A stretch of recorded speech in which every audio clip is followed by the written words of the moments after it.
Amen. Non, non, ton amen n'est pas compris. Amen. Alléluia.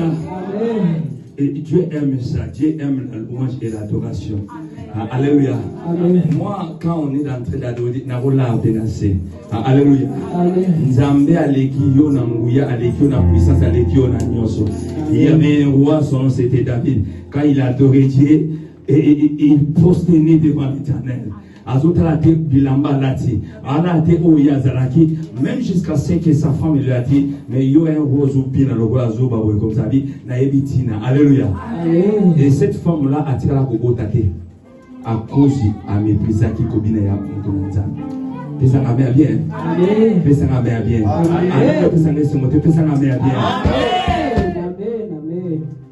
Je vais prêcher un peu et on va adorer Dieu. Alléluia. Nous venons de lire la parole du Seigneur dans le livre de... Là peut-être tu connais ça bien, ok? Et tu connais ça bien. Alléluia.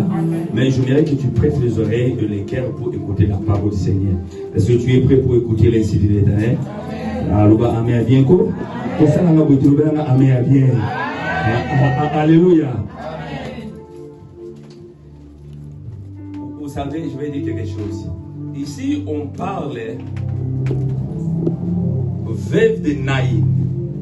Dis encore veuve de Naïm. Cette dame, elle avait une bonne vie comme tous les hommes, comme toutes les femmes. Elle avait son mari, elle avait aussi un petit garçon. Mais Dieu lui avait donné seulement un seul. Alléluia. Mais à un moment, cette dame veuve de Naïm, elle a perdu son mari. Elle est restée veuve. Alléluia. La consolation de cette dame était seulement son fils, malgré que son mari était parti. Alléluia. Ça fait du bien dans le mariage quand vous avez l'unité. Dites amen plus fort. L'unité c'est quoi? L'unité c'est l'ensemble des deux corps devenus un. Ah, vous voyez?